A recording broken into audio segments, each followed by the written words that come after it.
Well, good morning, viewers from across the globe. Today is Tuesday, July 28th. President Bola Ahmed Tinubu has declined to meet South Africa's International Relations Minister, Roland Lamola, who arrived in Abuja on Friday as a special envoy from President Cyril Ramaphosa, without prior notice, a clear signal of Nigeria's continued displeasure over the xenophobic crisis. And in the United States, President Donald Trump broke into his YMCA dance moves before General Motors workers in Michigan after revealing the White House has ordered 250 new Cadillac Escalades for the presidential motorcade. And in entertainment, the first official teaser for Children of Blood and Bone featuring Arya star Damson Idris Elba, Viola Davis has been released and is set to hit theaters on January 15th, 2027. Let's dive in. I'm OjyOkpe, and this is what's trending.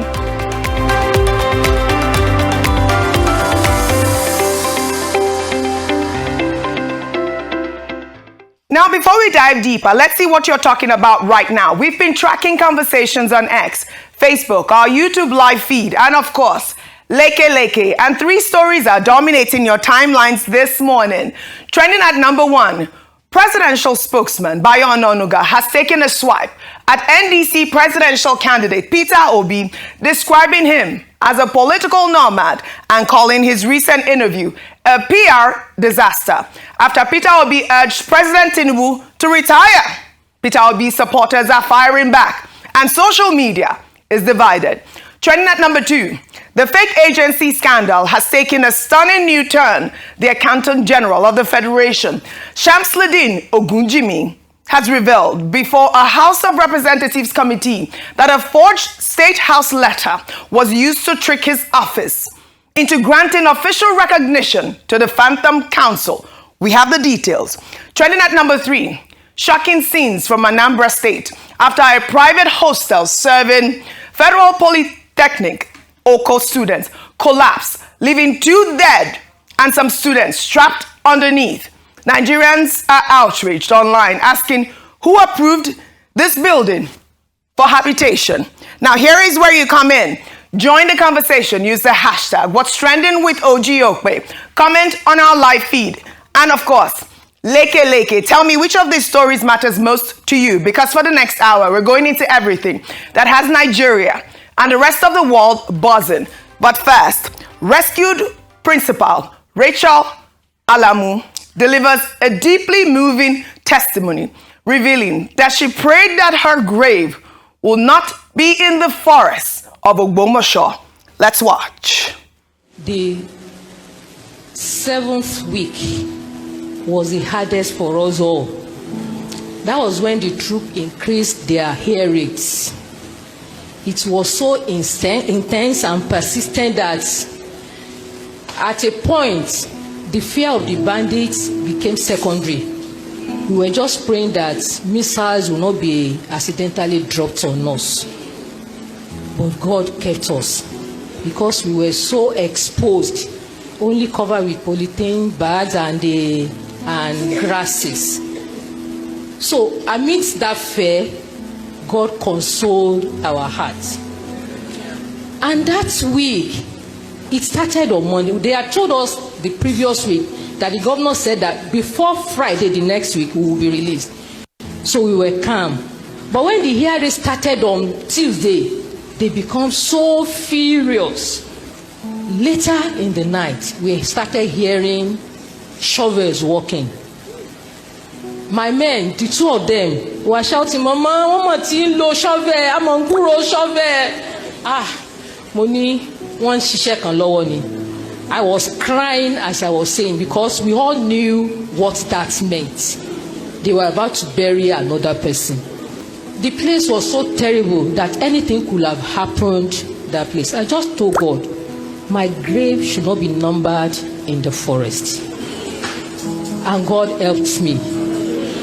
We were in a place that when you are shaking with fever, the first question is it malaria you have or fever? And the solution is 2 tablets of paracetamol. at worst, Bosca, or whatever they call that name. That last week on Sunday, because of the stress I had gone through on the 7th week, I broke down. My temperature was on the roof and I was shaking. So I just called one of them, the camp commandant, Oga, can I have 2 tablets of paracetamol? I said, no problem. The woman sitting next to me said, Mommy, this is not paracetamol. I said, God will work with it. I used that paracetamol, and to the glory of God, it was as if I was never having the symptoms of malaria. So God saw us, it was God's hand. The release was miraculous. So I give glory unto the Lord. I thank God for what He has done. Well, this testimony puts a human face on what we have been reporting as a security and political story. For 56 days, the world debated who was responsible. Politicians traded accusations, and Governor Seyi Makinde called for a UN probe. But Mrs. Alamu and the others were in a forest covered with polythene bags, and she prayed not to die there.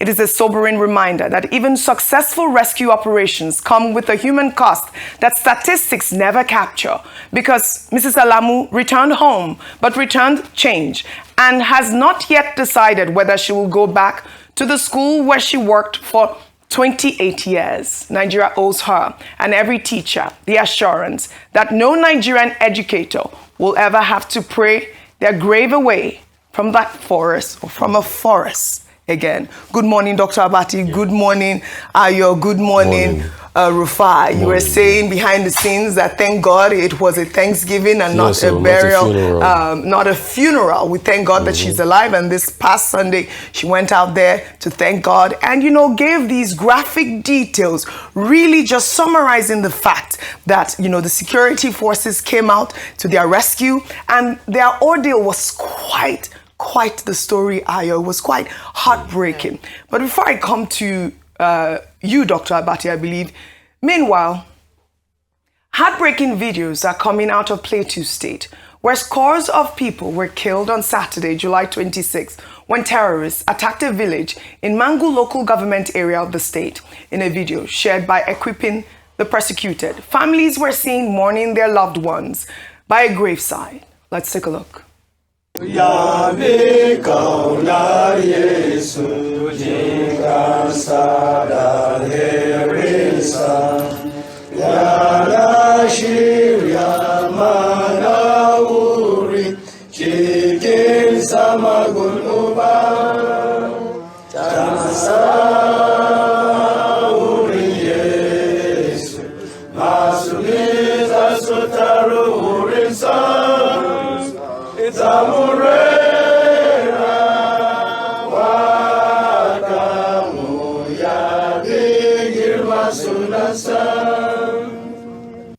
May their souls rest in peace.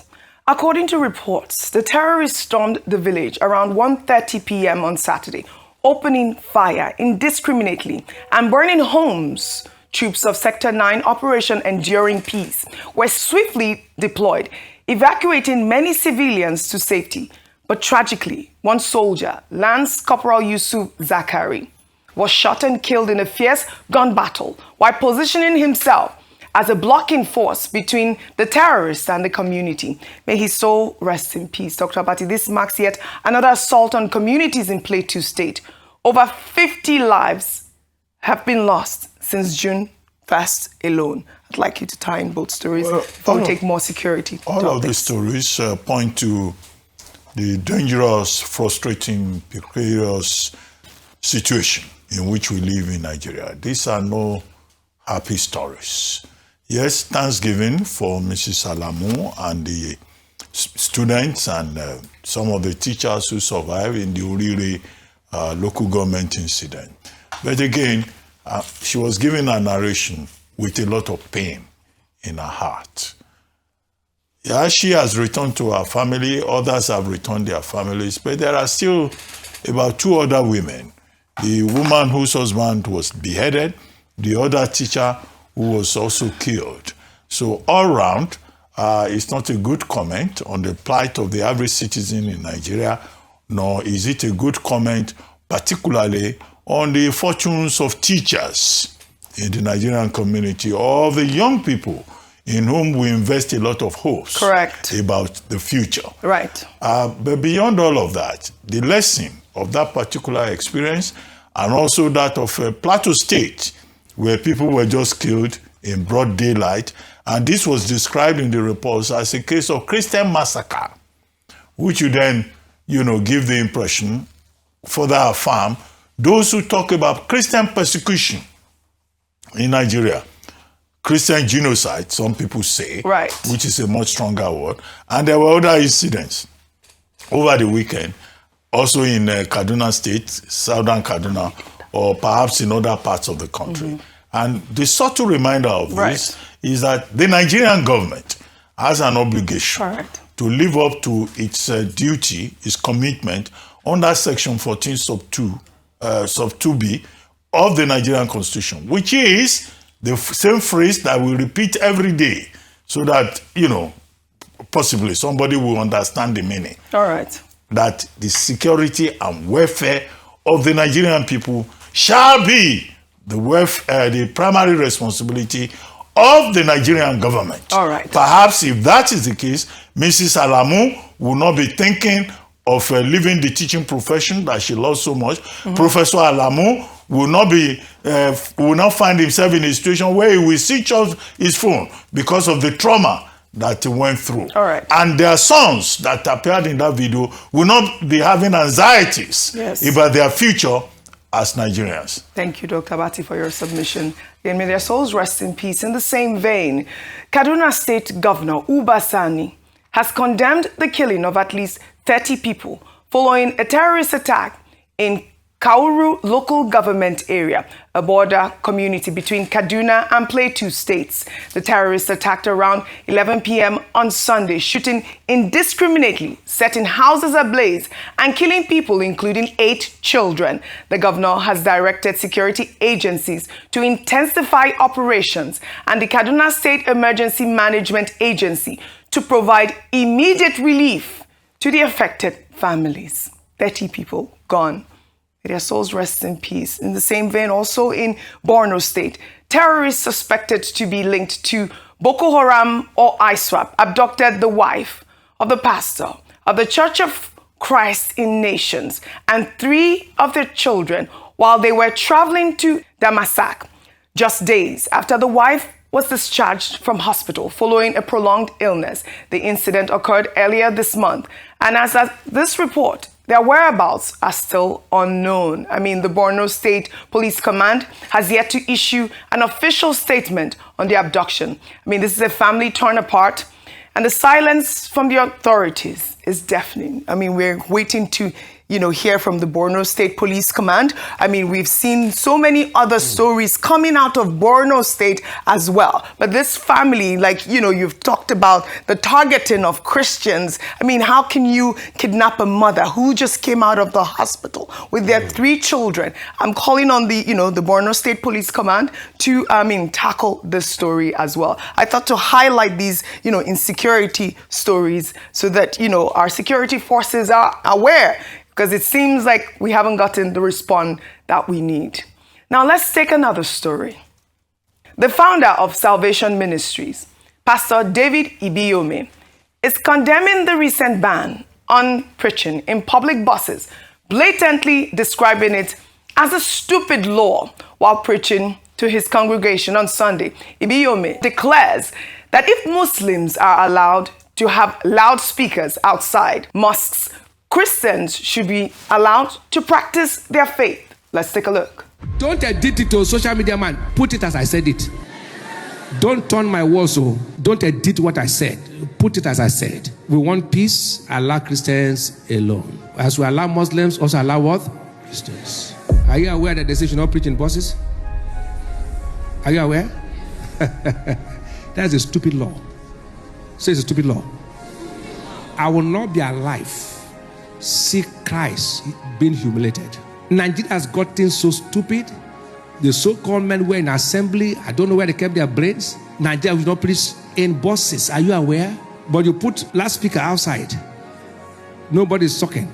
and Christians are keeping quiet. Hey, every Christian rise up. They attempt not to preach in buses, tomorrow they attempt not to shine bees. I will never be alive to see Christianity be humiliated in Nigeria. Never. If they do it, quote me, small force will leave. Because Nigeria, if you want peace, since we allowed the Muslims to put microphone, nobody shouted, Christians will preach. If you say Christians don't preach, then they go their way, we go our way. Well, the ban on preaching in public buses has sharply divided opinion, with supporters arguing that it is a necessary protection of personal space and public peace, while opponents see it as a targeted restriction on Christian expression in a country. I mean, you have seen the reaction to this story. Ayo, your thoughts on it? I believe that there needs to be a bit more clarity on this. I understand where Pastor Ibeyome is coming from, but this is from, and like FRSA has come out to say that it's not a new law. They are just highlighting the provisions of the Federal FRSA Act of 2007 and the National Road Traffic Regulations of 2012. The amendment reclassifies and updates penalties for these infractions. A few things to clarify: it's not a ban on open-air crusades, it's not a ban on street evangelism. It is just emphasizing the respect for passenger comfort and then concentration for drivers. Of course, this would take a religious slant and dimension, because it seemed as if it was saying, oh, we don't want you to be seen preaching in public.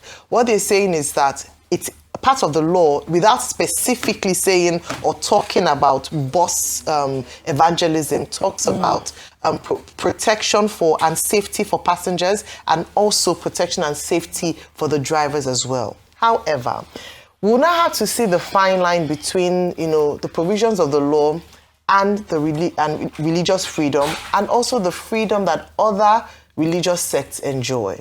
The truth is that we keep saying that Nigeria is a secular state, but truth is, in this regard, is louder than fact, which is that the truth is, despite the fact that Nigeria has been deemed not a secular state, right, the truth is that a number of people are very religious and want to enjoy religious freedom, and this is exhibited culturally in many regards. As we see people preaching on buses or sharing tracts on the streets, we also see people, like they mentioned, apart from Lagos State, where the noise pollution, there's an act against noise pollution, so I believe there's a reduction in these loudspeakers of call to prayers, but it's not the same across Nigeria. In other parts of the country, you would see a call to prayer that's loud.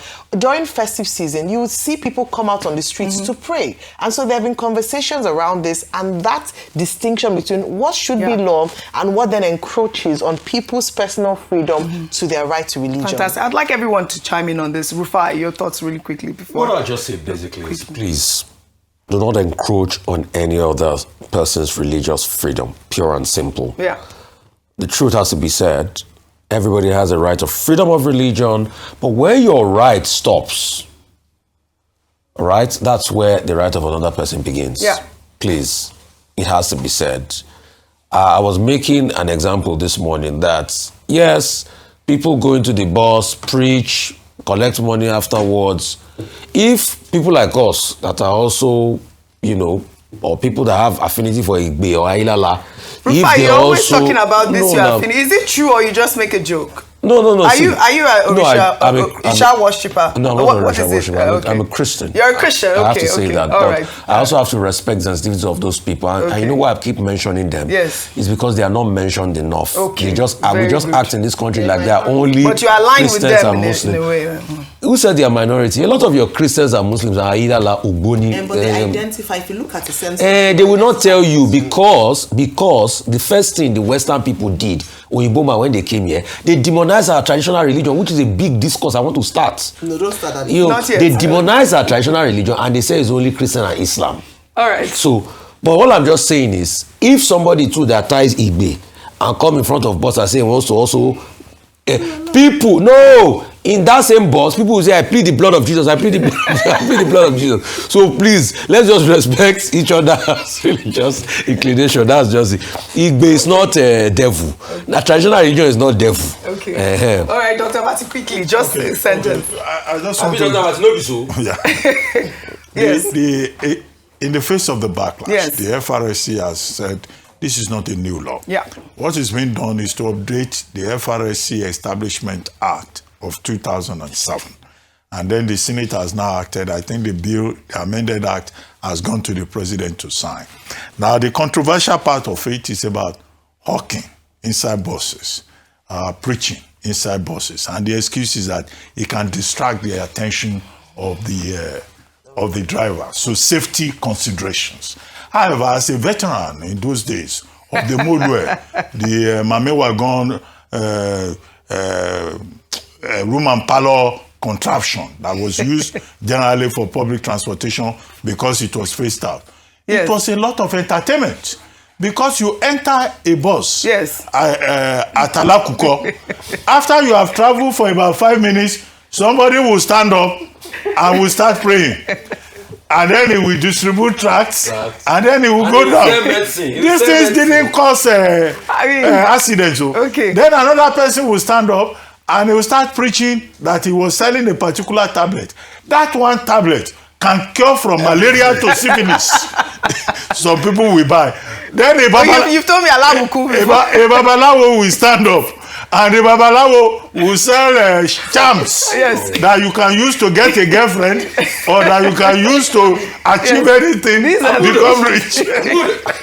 So it was a lot of entertainment. Right. I don't ever recall that it led to accidents. All right. But the thing about a law is that it's a living, entity. So if after 10, 12 years, FRSC says we should update our law, there's nothing wrong with that. All right. However, the thing about hawking, street hawking, yes. it also has its own commercial purpose. Maybe Rotus can investigate that and tell us about how people within the informal economy also have to survive, yes. whether inside the bus or by the roadside. All right. So it's a whole complex it is. issue. I think it is. But Pastor Ibiome saying that people should be careful about religious freedom and that Nigeria should not be Islamized is correct, on those details. All right.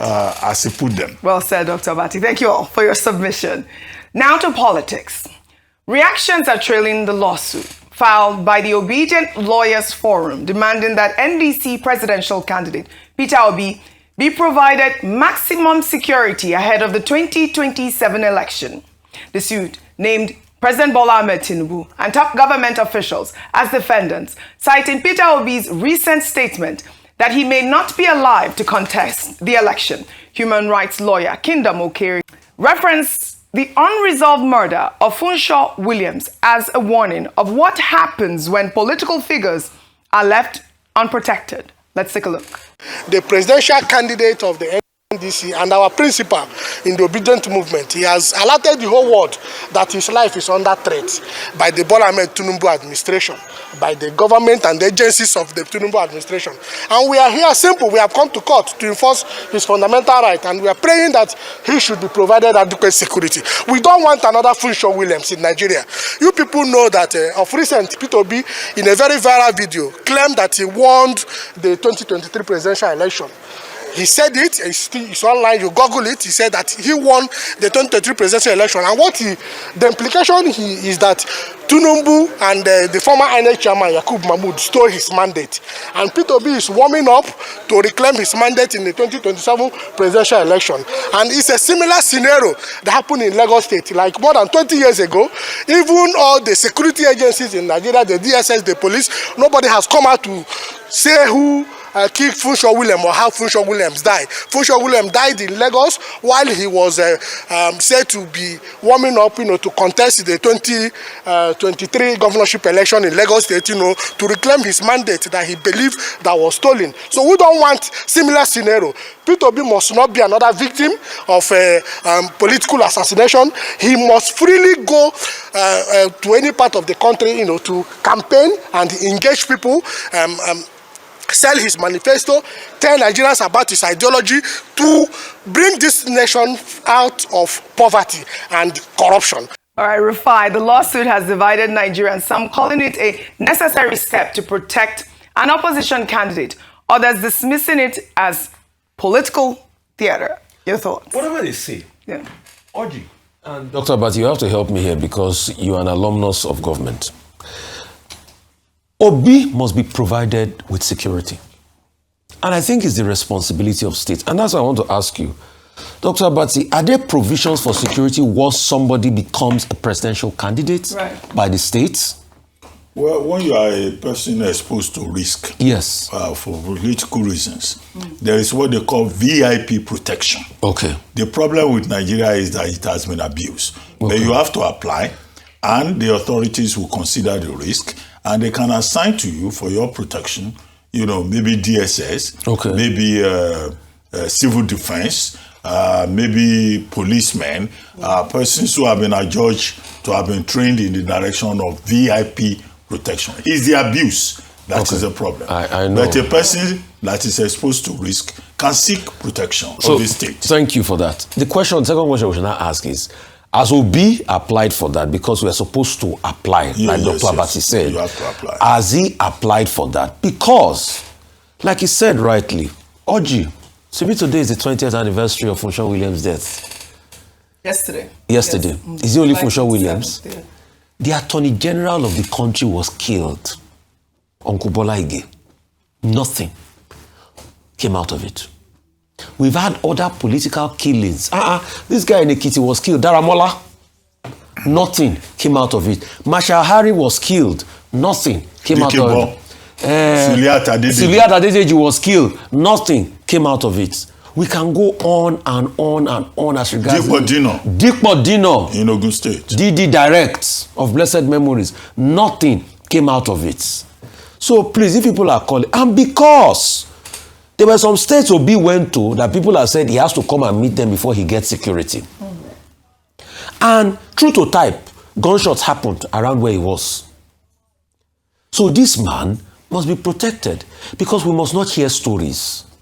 So people can say anything they want to say and say, oh, maybe them kingdom Okere, why are they pushing this and all of that? Oji, there's a valid point in all of this. They must provide security for Obi. It has to be said. And nothing must happen to Obi. He must see the next election. He must see beyond the next election. We repeat, nothing must happen to Peter Gregory Obi. Well, all right. Meanwhile, the that president... sounds like advocacy. Yes, that's what we do on the table. Please, let me say it again. But that's what we do here. Let me say it again. In fact, let me now put it We were just advocating for the children to be released and the pastor's wife. Let me say it again. All right, Rufai. We must not have any kind of fictitious accidents. All right, Rufai. We must not have any form of crash. We must not have any form of anything that will happen to Peter Gregory. What's his Igbo name again? It's Obi now, Peter Obi. Somebody change Gregory to Gregory. Let's go. You remember? No, in the last election, somebody changed Gregory to Gregory. All right, Rufai said nothing must happen to Peter Gregory, Dr. Abati, not Gregory. Obi. Meanwhile, the presidency has described Peter Obi as a political nomad who keeps jumping parties for personal ambition. Presidential spokesman Bayo Onanuga made the statement in a post on X describing Peter Obi's recent interview where he asked President Bola Ahmed Tinubu to retire as a PR disaster. I'll read Bayo Onanuga's post on X in part. He wrote, Tinubu is unlike you, Peter Obi. You were elected governor under the platform of APGA. In 2007, you swore with your children and even by the hospital bedside of Ikemba, Odumegu, Ojukwu, that you would never leave the party. Not a man of your words. You abandoned APGA after your second term and joined the PDP. You were in the PDP when you ran with the perennial presidential contender and loser, Atiku Abubakar, in 2019.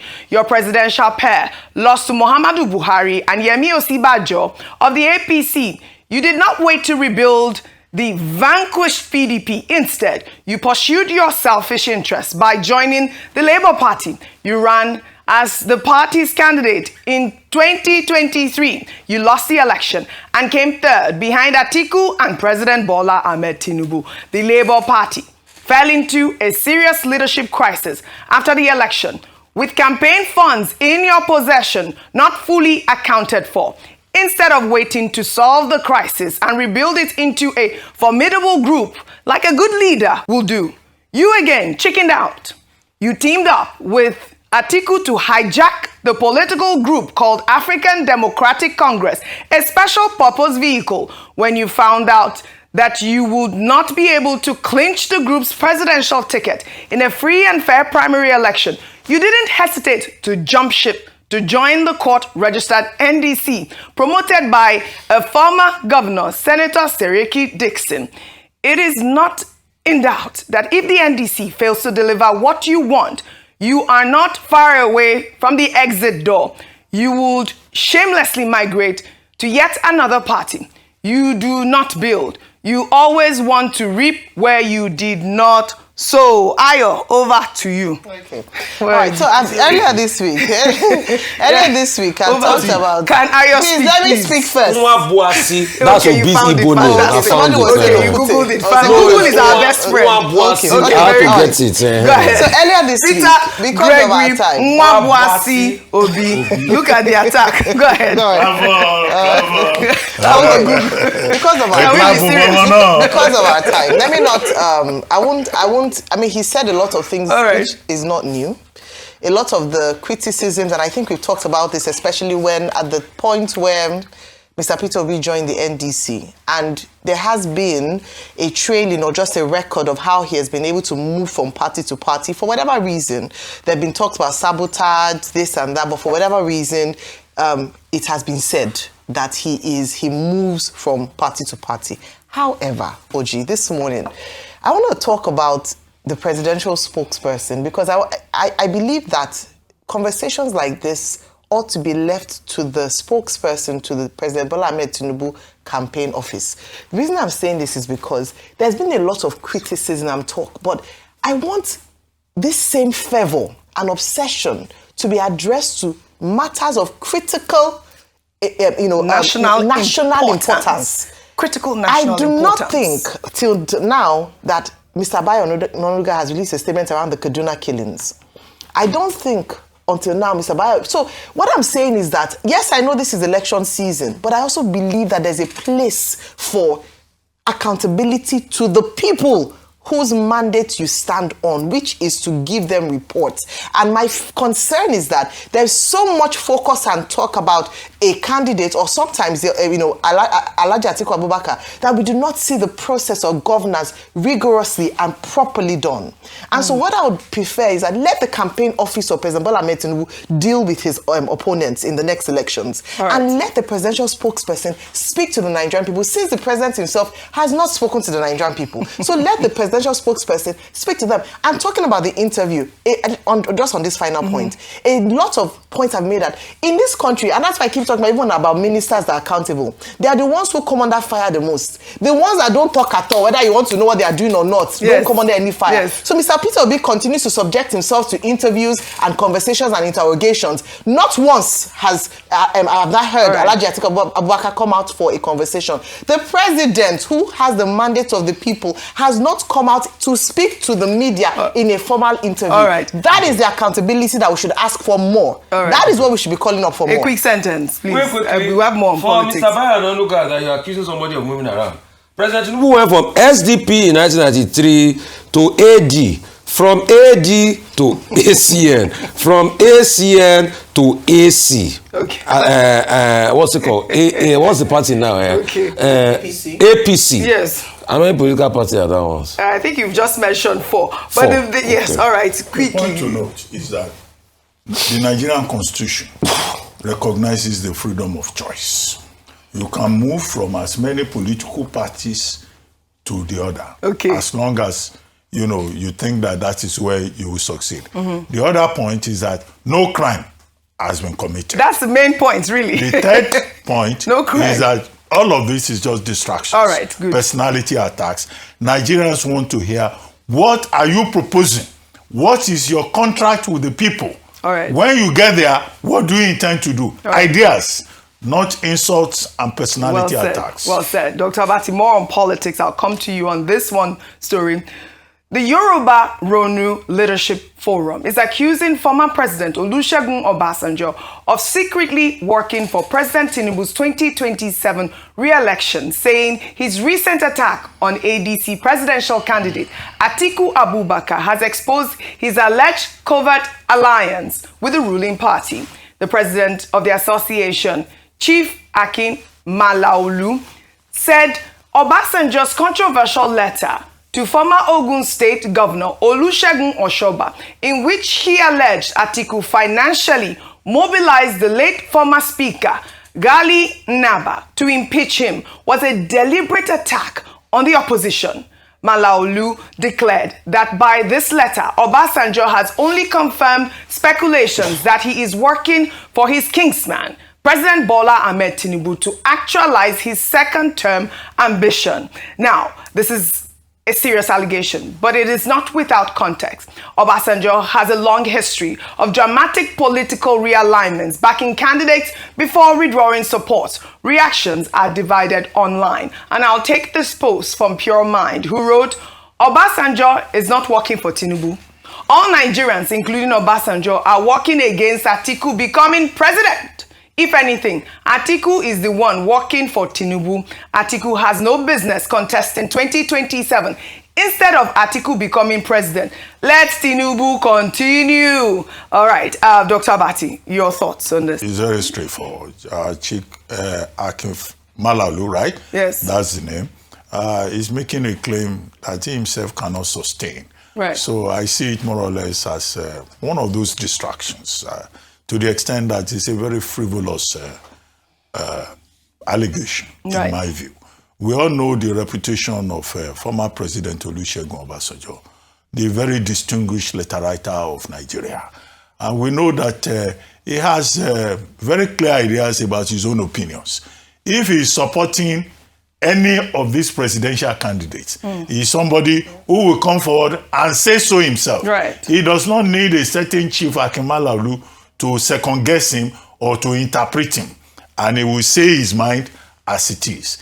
In the context that Chief Malaolu is referring to, he was responding to a statement that had been made by Chief Olusegun Oshoba, and he was trying to, as he usually does when he responds, to set the record straight. Right. So that's what he has done. He wasn't declaring support for either President Tinubu or for anybody. He can be assured that Chief Malaolu, that at any time President Olusegun Obasanjo decides that this is the person that he is supporting, he will issue another letter to Nigerians and say so clearly. I don't like all these speculative, second-guessing, frivolous allegations that will only further distract us. This is it. So I'm sure Chief Malaolu is probably speaking for himself, not for any Yoruba. Not for the association. Not for any Yoruba. He's the president. All right. Well, we talk. Whatever. A president he's the president of the association. He can be expressing a personal opinion and passing it on by himself as received wisdom. That's another point. Which it may not be. That's another point. Well, we told you, viewers, that we will be reading your comments. And we'll take this post on Leke from Joe Abdul, who wrote, and he was talking about the Pastor EBMS story. If drivers listen to music while driving and passengers argue about politics or sport and shout in the buses, yet drivers are not distracted, how is preaching a road safety concern? The FRSC law needs to be revisited as it's seen not to align with current reality. The cure for mental health is right words. Preaching does this. I mean, this is another comment. This is another comment. We're getting free mental health, counseling on the buses and all of that. So, thank you to our viewers for, continuing to comment. And we will continue to highlight your comments on Leke. Now, let's head over to Anambra State now, where rescue efforts are ongoing after a private hostel home to Federal Polytechnic, Oko, students suddenly collapsed late on Sunday night, tragically killing at least 2 people. Videos of the incident have since gone viral on social media, showing the rubble and destruction of the hostel, identified as Elite 5-star Lodge, with reports of people still trapped underneath the rubble. Let's take a look. building just collapsed. Anambra, this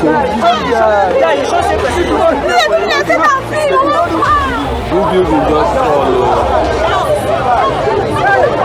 this night. This is a student building lodge. Like, this is really serious. God. This is happening in Federal Polytechnic, Anambra State. A student lodge just collapsed last night.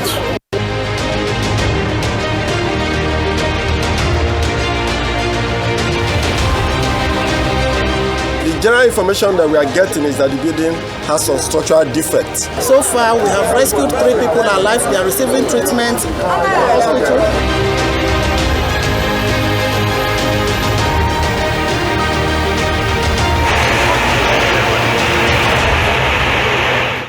Well, officials are still combing the area, but many online are hoping that their investigation will do more than simply uncover what went wrong. Meanwhile, a video has also revealed the condition of the hostel before it collapsed. Let's take a look.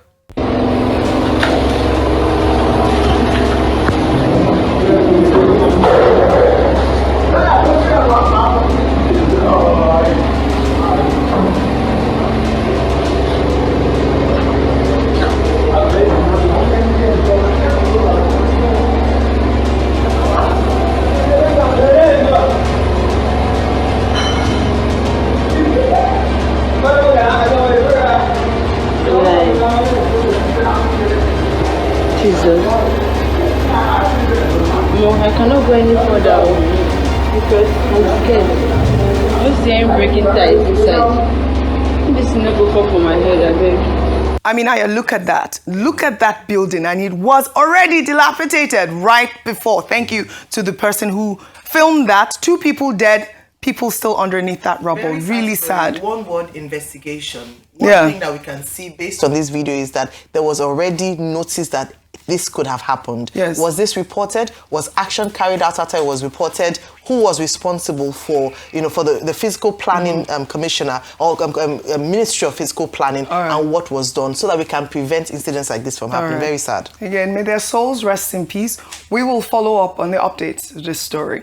Still in Anambra State, a video showing a group of women carrying a man in a wheelbarrow through the streets of Ishiagu in Awka South local government area in what is being described as a community response to allegations that the man physically assaulted his wife. Made the rounds on social media on Sunday. Let's take a look.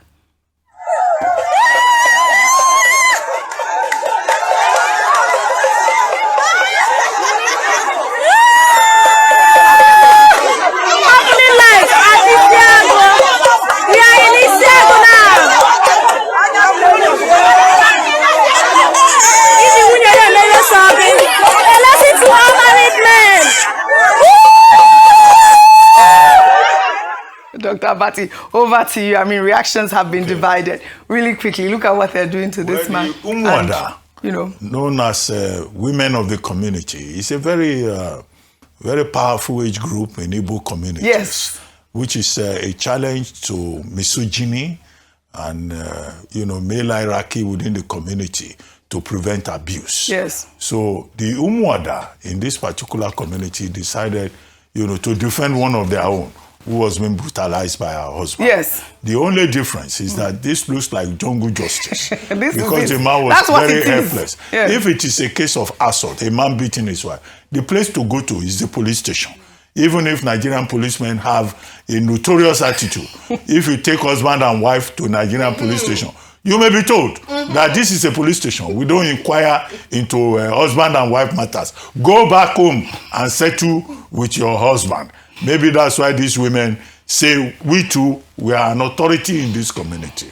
But this is not new. Women have always asserted themselves all through history. And the most famous is the case of Lysistrata in Aristophanes' 5th century experience in classical Athens, when the women decided to say their husbands must not go to war, and they punished their husbands who said they would rather go to war. At the end of the day, the husbands repented and said they would rather have peace. Yes. And not be locked out of the critical space by women. So say no to jungle justice. This has to be investigated, really, at the end of the day. Well, all right. Thank you, Dr. Vati, for your submission.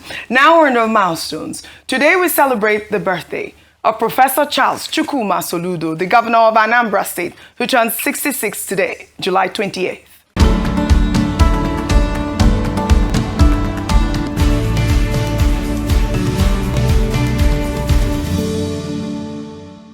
Soludo was born in 1960 in Iswafia. He graduated with a first-class degree in economics from the University of Nigeria, Nsukka, before going on to earn his doctorate in the same field and winning the prize for the best graduating student in his class. Soludo served as a consultant at the World Bank and at the United Nations Economic Commission for Africa in Addis Ababa, establishing himself as one of the continent's foremost economic minds. Then came 2004 and the appointment that would define a generation of Nigerian banking, his tenure as governor of the Central Bank of Nigeria. He later entered the world of politics, getting sworn in as governor of Anambra State in March 2022, where he has since championed ambitious programs across infrastructure, education, healthcare, and social development. Happy birthday to you. Happy birthday to you. Happy birthday. Happy birthday to you. Happy birthday to you. Happy birthday.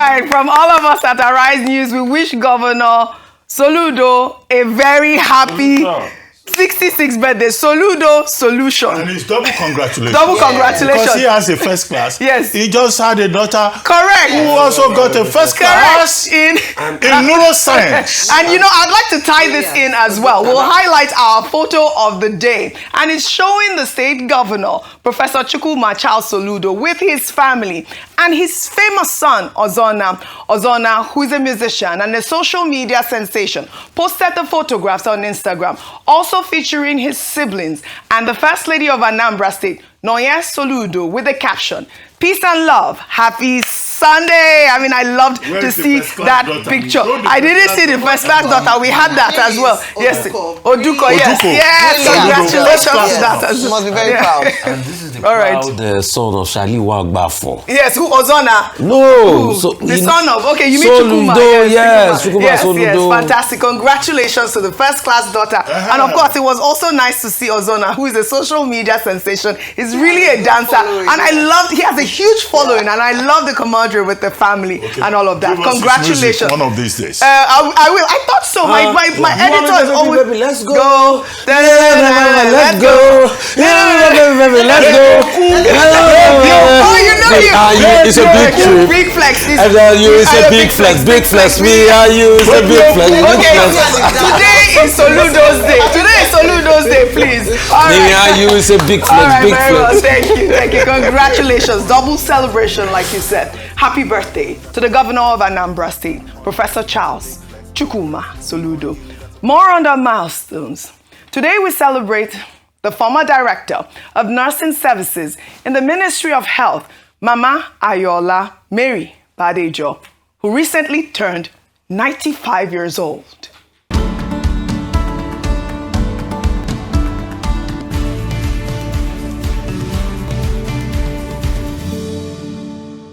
Born on the 25th of May, 1931 in Kaduna, Badejo trained early as a professional nurse at Sacred Heart Convent, Kano School of Nursing before receiving a degree in nursing from the University of Benin. She steadily rose through the ranks to ultimately become the Director of Nursing Services in the Federal Ministry of Health, capping off a career dedicated to public service, integrity, and an enduring devotion to the welfare of Nigerians. At a Thanksgiving service to mark her 95th birthday, friends and family gathered at St. Agnes Catholic Church in Maryland in celebration of the milestone. One step down. mama be this oh, eh. Good to see you, my dear. Mama be this oh, we know that I love her. Mama be this oh, eh. Happy birthday to you. Happy birthday to you. Happy birthday. Happy birthday to you. Happy birthday to you. Happy birthday.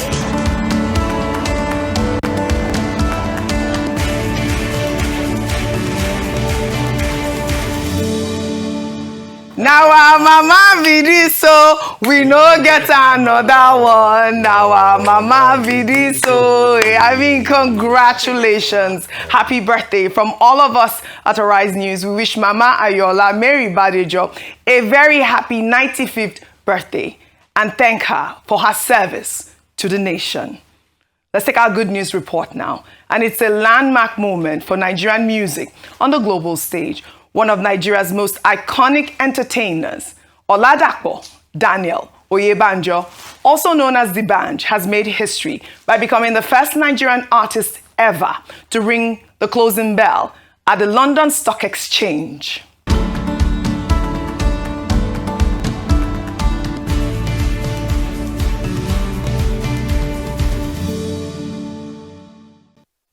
D'banj was invited to ring the closing bell on July 22nd as part of activities marking the 125th anniversary of the Royal African Society in London. D'banj shared the platform with some remarkable figures, including the Prime Minister of St. Kitts and Nevis, Terence Michael Drew, and former president of the African Export-Import Bank, Professor Benedicto Rama. The Royal African Society is one of United Kingdom's oldest organizations dedicated to promoting knowledge and the engagement with Africa through culture, policy, education, and business.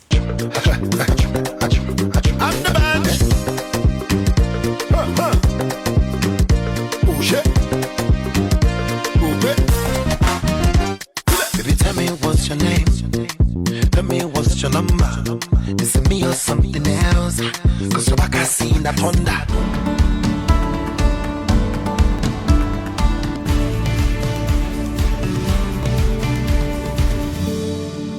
Hey, D'banj has once again reminded the world that Nigerian talent does not just belong on the stage, it belongs in every room.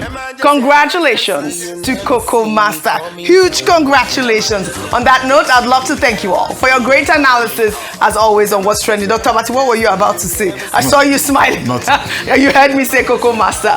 Congratulations, Coco Master. That's all I have for you on What's Trending today. Here we have Emergency, the hit from D'banj. Enjoy it, and I'll see you all tomorrow. Emergency, emergency, you never see me coming through. Emergency, emergency, you never see me coming through. Emergency, emergency, you never see me coming through.